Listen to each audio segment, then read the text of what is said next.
Olá, eu sou agente de Polícia Federal e trabalho há mais de 10 anos investigando crimes que acontecem na internet. E entre os crimes que eu investigo, a maioria são relacionados à pornografia infantil na internet, abuso sexual contra a criança com a divulgação de imagens e vídeos na rede mundial de computadores. E por esse motivo eu venho trazer um alerta aos pais de crianças e adolescentes para que tomem cuidado com seus filhos para que não sejam vítimas desses criminosos. Uma constatação nossa com todo esse tempo de trabalho é que existe uma quantidade muito grande de adultos que têm atração sexual por criança e adolescente.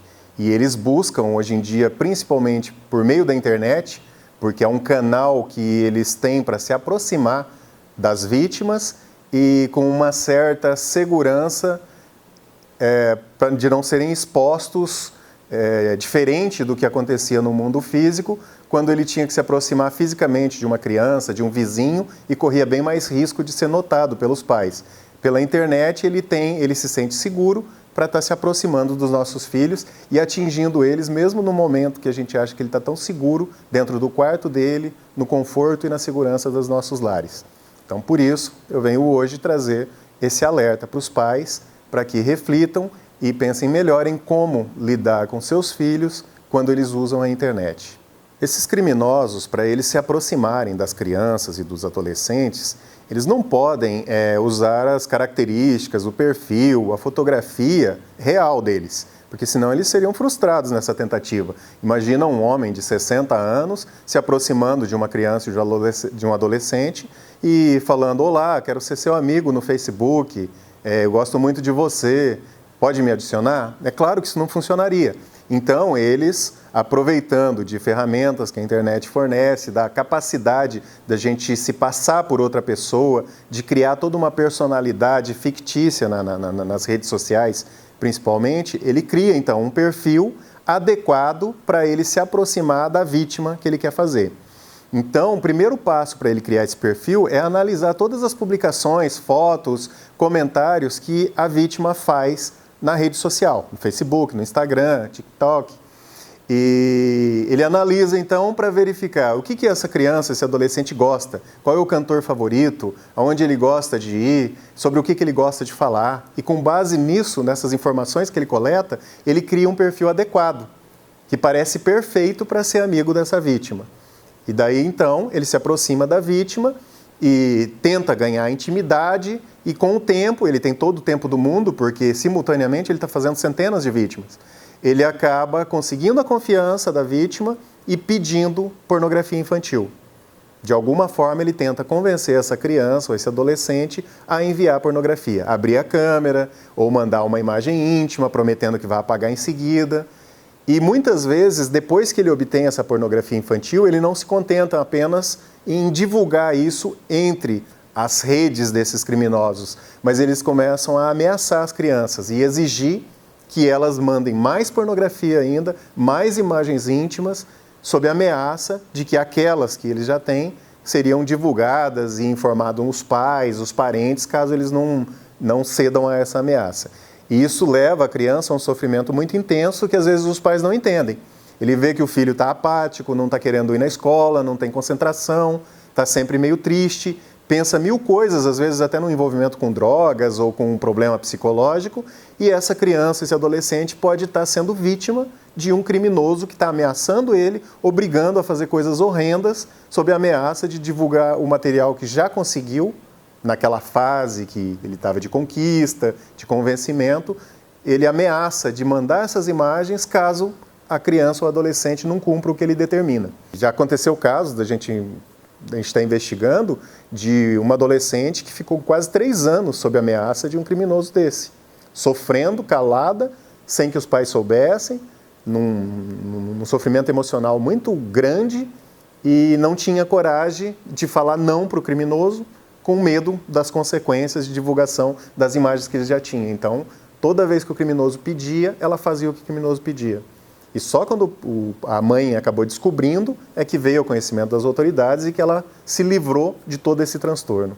Então, isso é muito perigoso e os criminosos têm muita habilidade, eles têm tempo, eles têm capacidade de conhecimento de informática, de como criar um perfil, até essa parte mais psicológica de tentar entender a cabeça da vítima para buscar meios de se aproximar da vítima.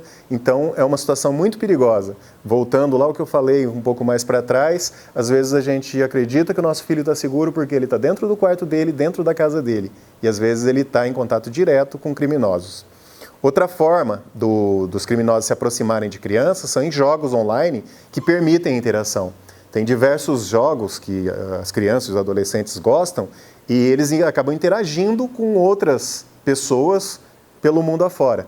Então, esses criminosos eles acabam começando a participar desses jogos, criam uma identidade de uma criança, um adolescente próximo da idade da vítima que eles procuram se aproximar, e eles usam o jogo, a habilidade que ele tem no jogo, para fazer amizade com a criança e tentar convencer a passar um número de WhatsApp ou um perfil de Facebook, para daí fazer uma nova tentativa de aproximação e obtenção das imagens íntimas. O que eu posso dizer para os pais com relação à prevenção e como a gente evitar que o nosso filho seja vítima desses criminosos?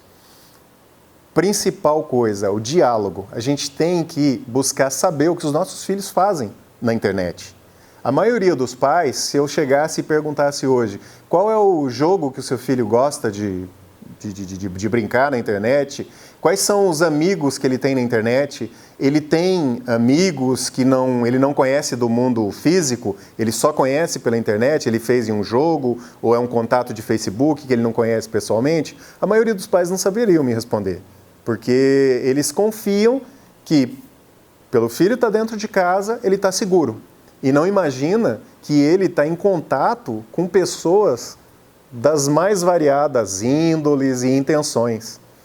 A internet abre a possibilidade do filho interagir com o mundo todo, com pessoas boas, com os amigos, com os familiares, mas também com criminosos, que se passam por pessoas boas.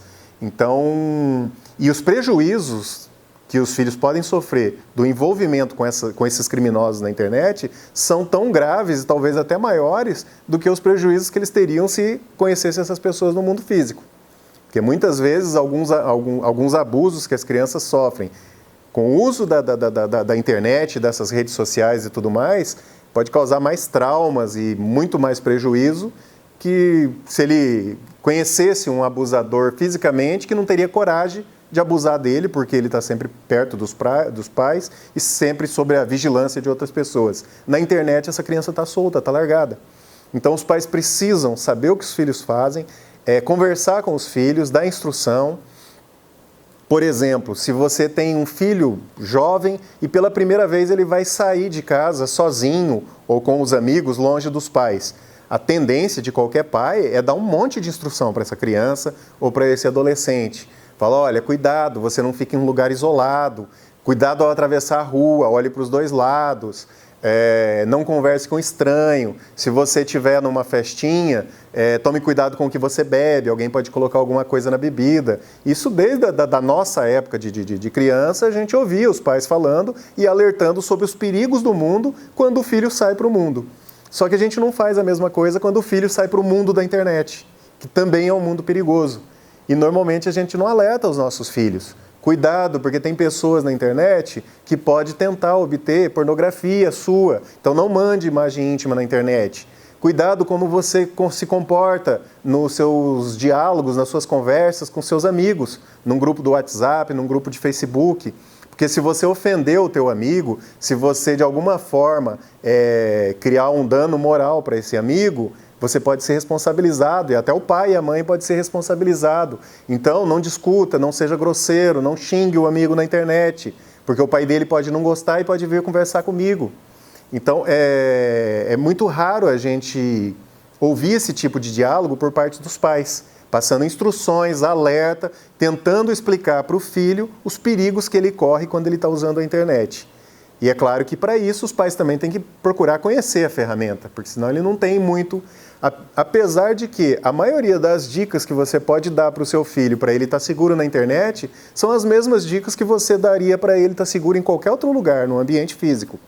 Então, o diálogo é muito importante, é importante conhecer o que o filho faz, com quem que ele se relaciona na internet e tentar ajudar, estar aberto para ouvir, porque muitas vezes os pais são tão rigorosos que o filho tem medo de procurar o pai para conversar sobre qualquer problema.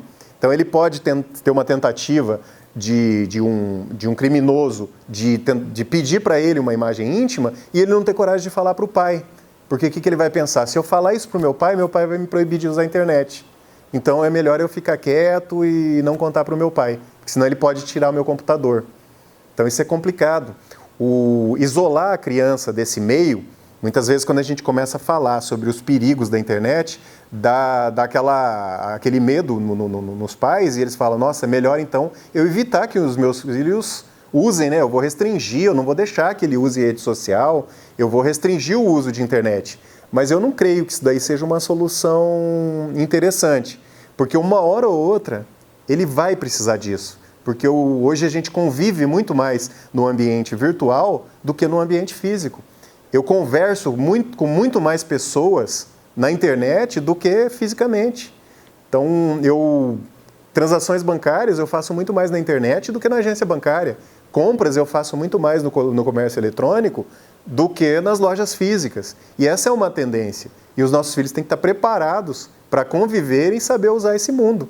Então, se a gente não permite que ele tenha essa experiência agora, sob nossa orientação, mais cedo ou mais tarde ele vai precisar ingressar nesse mundo. E daí talvez ele entre despreparado. É como uma pessoa que sempre viveu no interior, não conhecer nada de uma cidade grande e de repente ser soltada num São Paulo, numa capital. É claro que ele vai correr muito mais risco de que alguém que de anos foi sempre preparado para conviver naquele ambiente. Então, mesmo com a internet, os nossos filhos têm que ser preparados para conviver nesse ambiente totalmente inovador e de futuro que é a internet. Não tem como a gente evitar que ele conviva nesse meio. Então, a gente tem que preparar ele. E a melhor forma de preparar é pelo diálogo. E lembrar que todos os problemas que ele pode ter no mundo físico, ou pelo menos a maioria, ele pode ter no mundo virtual. Então a gente tem que fazer os alertas, também pensando no uso da internet. Não é porque a sua casa tem cerca elétrica ou está dando um apartamento em um prédio cheio de segurança, que o seu filho está ali próximo de você, no quarto dele, que ele está totalmente seguro. Porque ali do quarto dele, usando um celular, usando um notebook, um computador, ele está em contato com o mundo todo por meio da internet.